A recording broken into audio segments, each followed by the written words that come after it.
staying tuned to WION and Samiksha Srivastava tracking all the big stories over the next half an hour. First up, as always, the headlines.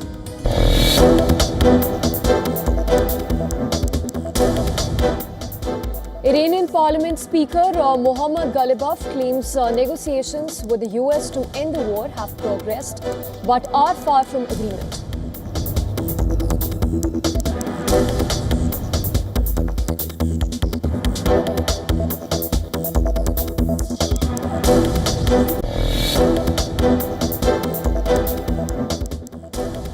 Iran says it is once again closing the Strait of Hormuz to commercial vessels, warns that any ship attempting to enter the key waterway could be targeted next. Iran's Revolutionary Guards blame an ongoing US blockade for the decision.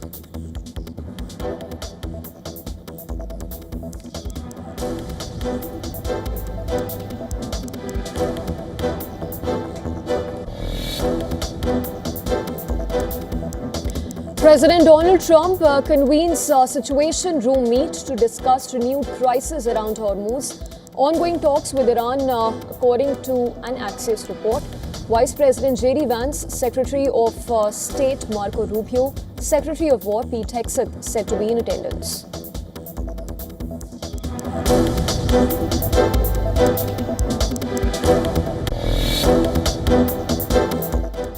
We are dealing with the most corrupt, callous, and incompetent presidential administration in the history of the United States.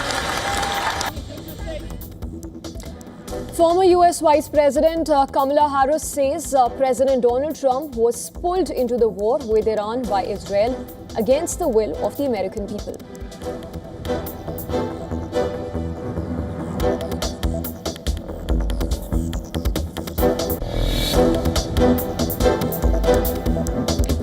United Nations Secretary General Antonio Guterres condemns attack on peacekeepers in southern Lebanon that left a French soldier dead, 3 others wounded. Initial assessment by UN interim force in Lebanon suggests attack was carried out by the Hezbollah group.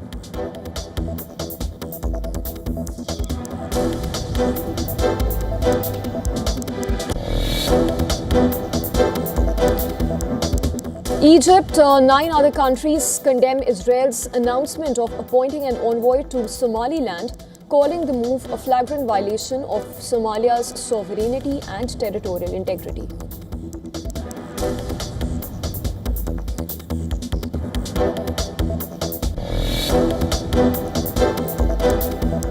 Ukraine's security service says a shooting at a Kiev supermarket that left 6 people dead is being investigated as a terror attack.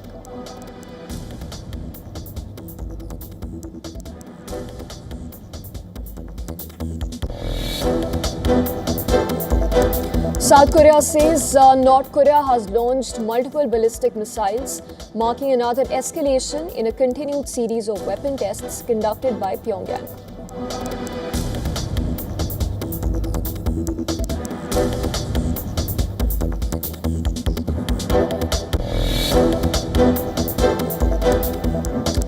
India approves a $1.4 billion maritime insurance pool to protect trade amid geopolitical risks and insurer withdrawals. The 10-year scheme will cover hull, cargo and war risks. The government has also raised inflation-linked dearness allowance by 2%.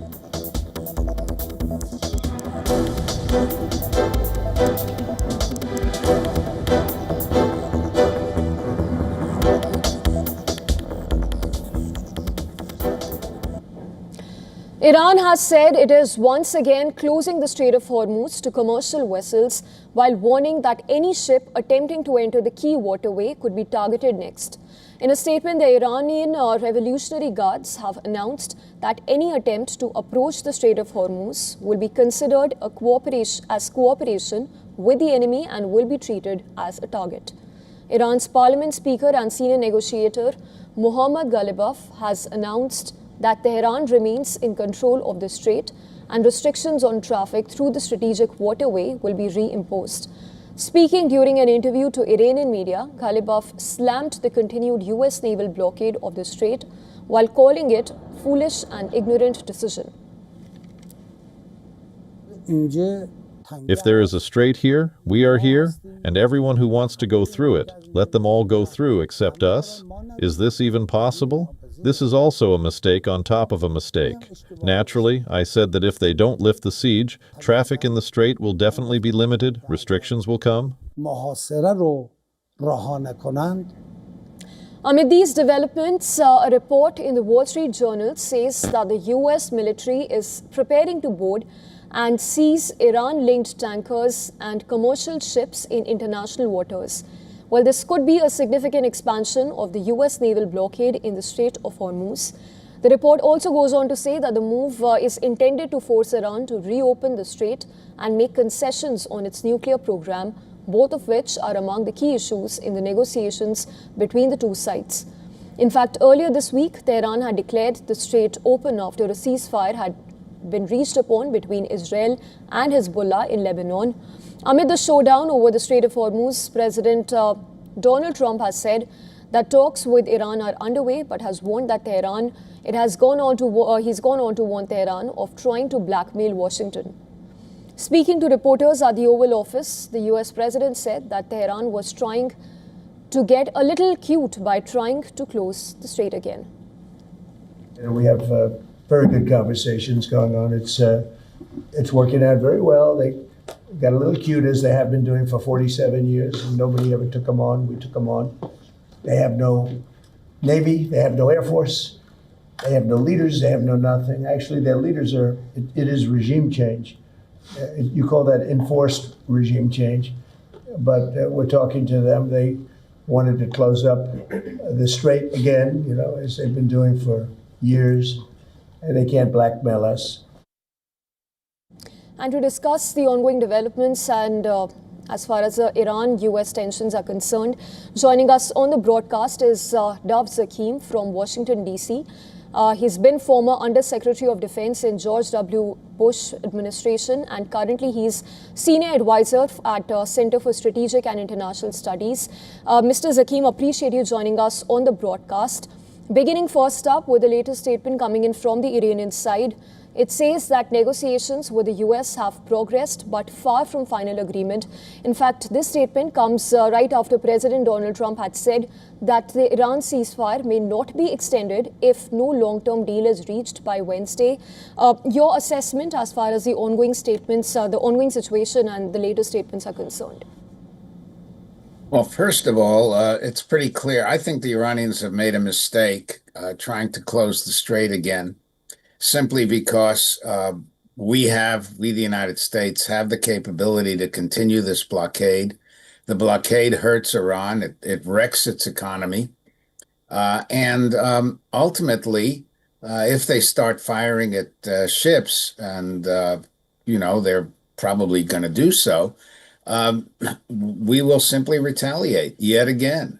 I don't think this works out terribly well for the Iranians. I think what they say is pure bluster. Now, of course, Mr. Trump is talking about how talks are going very well. There's no indication of that. The Iranians, of course, say that there aren't really much in the way of talks altogether. So the truth of the matter is you're getting exaggeration on both sides.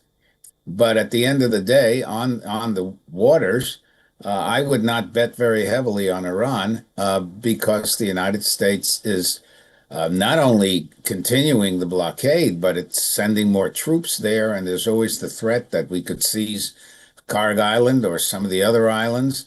Iran is a lot more vulnerable than they're willing to let on. I can understand why they don't want to let on, but the facts are there. They can't, it's undeniable. Mr. Zakim, that's exactly what I was coming to, talking about Strait of Hormuz, which is shut again. Iran wants a blockade of Iranian ports to be lifted for it to open the Strait of Hormuz. Now, Trump had earlier said that he wouldn't lift the American blockade until a deal was concluded. Neither side clearly is willing to budge. Your analysis of the current situation on the Strait of Hormuz, because both the Iranian and the US side have made their position extremely clear. Well, it's clear that the American stock market is going to jump up and down as there's a closure and an opening and a ceasefire and an end of a ceasefire. And of course, Mr. Trump is very sensitive to the stock market, and the Iranians know that he's sensitive to the stock market. But at the end of the day, the worst word that he can tolerate, and I think I've mentioned this on your telecast before, is loser. And he simply will not back off if he gives the Iranians the ability to say they won and he lost. We have the capability to keep that blockade going. Yes, the price of oil will go up again, and the stock market will reflect that again. But nevertheless, it just seems to me that he's not going to tolerate the Iranians walking away and saying, we outsmarted him the way we outsmarted Obama. That is his nightmare. He's not going to accept that. And what more he will do beyond the blockade is not at all clear. But our chairman of the Joint Chiefs has made it clear that there is much, much more we can do if he gives the order to do it. Yes, but Mr. Zakim, the question is the blockade coming at what cost? Do you think that Trump eventually will have to give in and will have to lift that blockade for the Strait of Hormuz to open, specifically ahead of the Wednesday talks that are to happen? That is, if they do happen at all. Well, that's it. I mean, will there be talks at all? And yes, right now you've got a standoff. You've got a very stubborn Iranian regime that's cornered. And you've got a very stubborn president of the United States that hates to lose. It's just there is a term that's been used about Trump before. It's called taco. It's his enemies use it. It means Trump always chickens out. He is aware of that. And I just don't think he's going to chicken out. He is so unpopular. He knows that. He knows the war is not supported by the majority of the American people. He knows the Democrats are using the war to attack their Republican candidates for the upcoming election. He's aware of all of that. But at the end of the day, Mr. Trump ultimately is very often about Mr. Trump. And it's hard to see him backing down. I think we may have an impasse for some time, because I don't think the Iranians are going to back down very quickly either. All right, so you say that an impasse is quite possible. But shifting focus to Iran's enriched uranium, we have a statement coming in from Iran's deputy foreign minister, who says that no enriched uranium will be transferred to America. Now, this statement comes when Trump has already claimed that US would get all what he claims the nuclear dust from Iran as part of the deal. The question is, can these two sides come to a common ground on the plaguing issue concerning the enriched uranium in Iran? Well, you've got to remember also that it's not just the so-called nuclear dust, as the president calls it, but the question of missiles, the question of Iranian proxies. There's a lot that we're asking for. And of course, the Iranian 10-point deal, so-called, goes in exactly the opposite direction. In fact, the Persian translation of the Iranian offer, which is not in the English version, by the way, says that the United States, accepts that the Iranians can hang on, can retain their uranium, their enriched uranium. And so, when you have on one side the president saying things are moving nicely along, and on the other side the Iranians saying there isn't even a negotiation, it's very hard to see something happening quickly. On the other hand, remember, there is talk. The Pakistanis are working hard on this, and we can always be surprised. The president likes to surprise, and I think the Iranians do too. Mr. Zakim, important that you mentioned the term regarding nuclear dust, which President Trump uses, because now we have an NYT exclusive report which says that US intel assessments have suggested that Iran likely still has access to around 70% of its pre-war ballistic missile stockpiles and around 60% of its missile launchers. But shifting focus to what China has signaled as far as enriched uranium is concerned, reports suggest that it may play a role by taking custody of or downgrading Iran's enriched uranium. Do you think that would be acceptable to the US, given that Trump has insisted that Washington and Tehran will jointly transfer that enriched uranium stored in Iran to the US? Well, I think that, there have been offers during the original negotiation, excuse me, as you may recall, where Witkoff and Jared Kushner essentially offered that to the Iranians. Excuse me. The Iranians rejected that. The United States is not going to let the uranium go to countries that the United States doesn't trust. So you even have an impasse there. Even if the Iranians are willing to move the uranium, the question is, where do they move it to? And will the Americans be willing to accept that? As I say, there clearly could be a compromise. There's no question. But right now, neither side is ready. That doesn't mean that by the end of next week or the end of this week, you might hear an announcement. That's how these things work. They speak secretly and they attack each other publicly. That's how this is working. All right, Mr. Zakim, point taken. And of course, like you mentioned, remains to be seen whether the two sides actually are able to break past that stalemate, the impasse, and that permanent deal is reached upon or not. But appreciate you speaking to WION. Well, thank you very much for having me.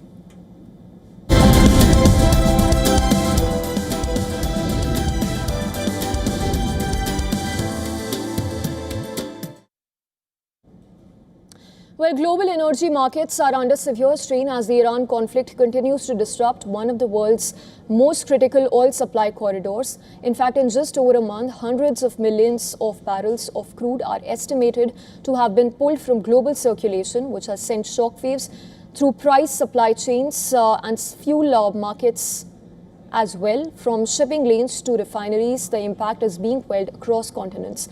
Take a look at this next report for more.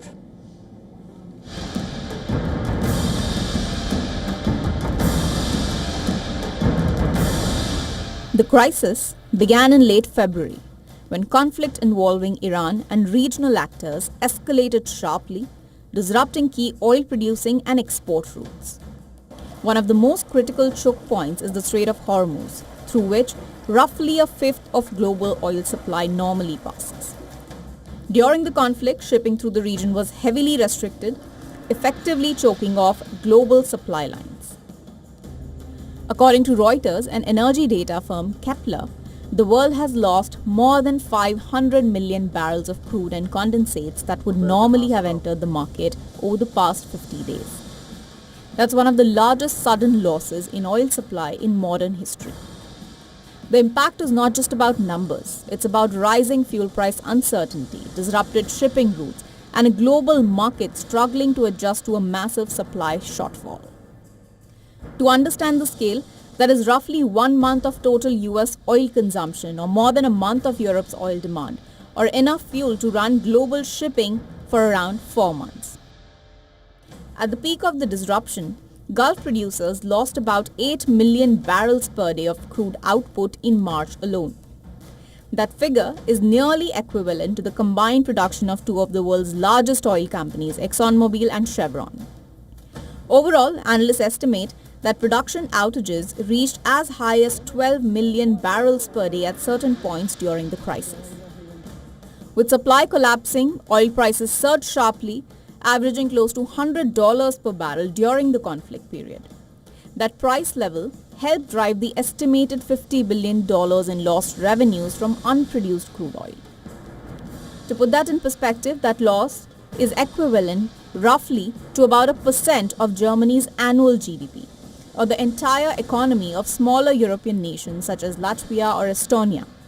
But experts warn that the impact goes beyond immediate oil production losses. Global onshore crude inventories have fallen by about 45 million barrels, tightening supply even further. Some heavier oil fields in Kuwait and Iraq may take 4 to 5 months just to return to normal output. And damage to refining systems and LNG infrastructure in parts of the Gulf could mean full recovery takes years, not months. There are early signs of stabilization. Iranian officials have said that the Strait of Hormuz is open again, and diplomatic signals suggest a possible path towards de-escalation. Markets have already responded.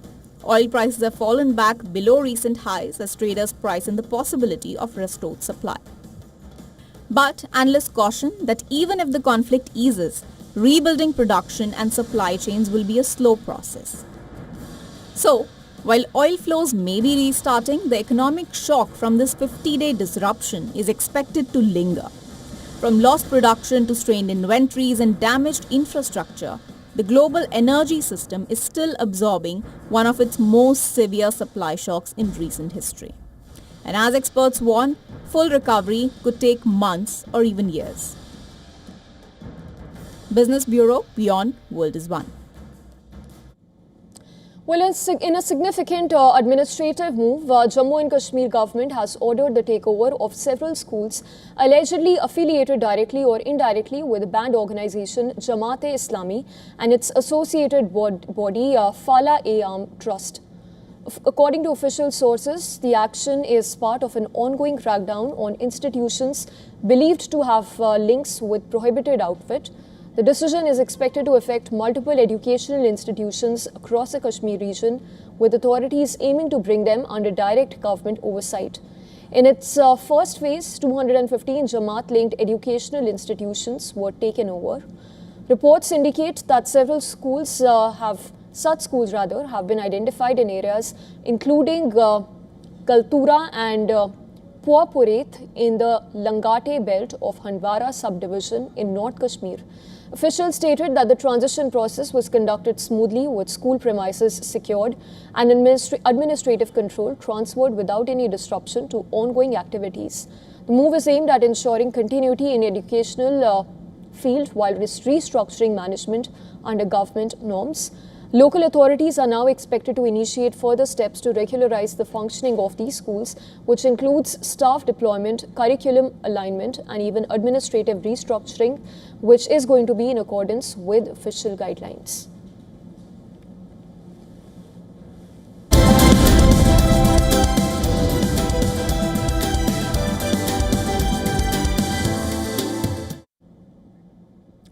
Oscar-winning filmmaker Christopher Nolan made a powerful return to cinema. Everyone is asking why is he often called the biggest champion of the big screen. Well, the 55-year-old director took the stage in Las Vegas to speak about his next film, The Odyssey, which is based on classic Greek epic. The story follows Odysseus, played by Matt Damon, as he struggles to find his way home after the Trojan War. Battling memory loss and a long, dangerous journey, Nolan described the Odyssey as a timeless tale that has connected with audiences for centuries. The footage teased on emotional note and intense journey with Odysseus questioning his past while trying to return to the life he left behind. The visuals promise scale and spectacle, from the legendary Trojan horse sequence to stormy sea battles and encounters with mythical creatures. The story builds towards Odysseus' return to his family, which includes Penelope, played by Anne Hathaway. The film features a massive ensemble, including Zendaya and Robert Pattinson as well. Shots across multiple countries. It's been shot across multiple countries. Nolan described the experience as challenging but deeply rewarding. In fact, in a first for cinema, it still remains to be seen if the Odyssey can actually match its epic legacy.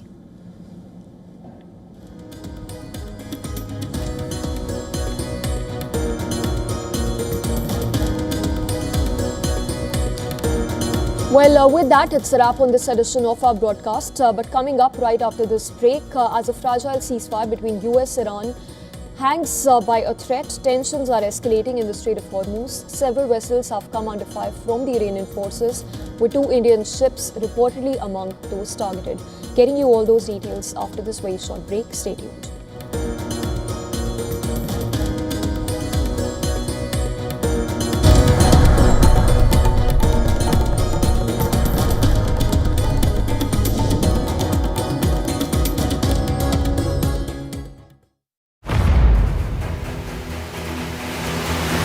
Get the latest update. Destroy their Breaking missiles news. and raise their... Credible, clear, continuous.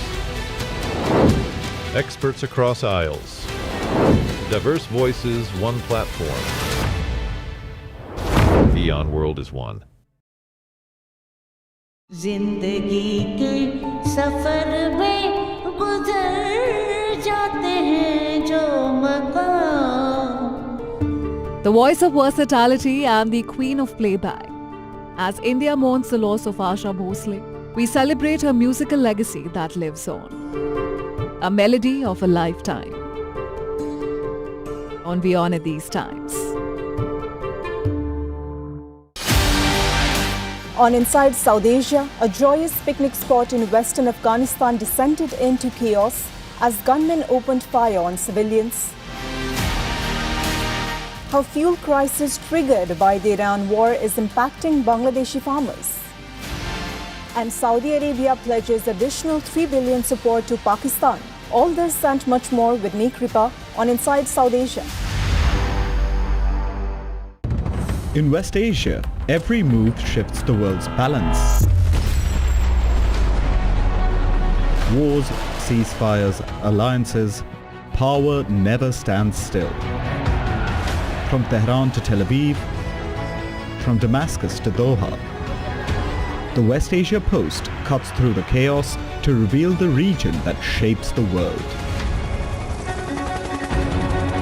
Because what happens in West Asia never stays in West Asia. This is the West Asia Post, the region's story, the world's impact.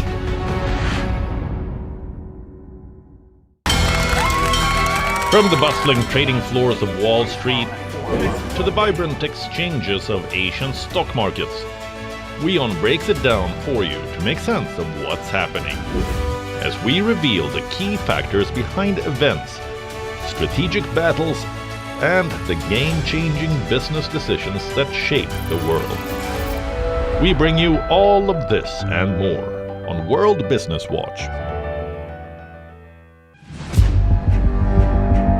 Where darkness hides behind every corner. Where the truth is stranger than fiction. A show that dives deep into the stories which shock and mystify.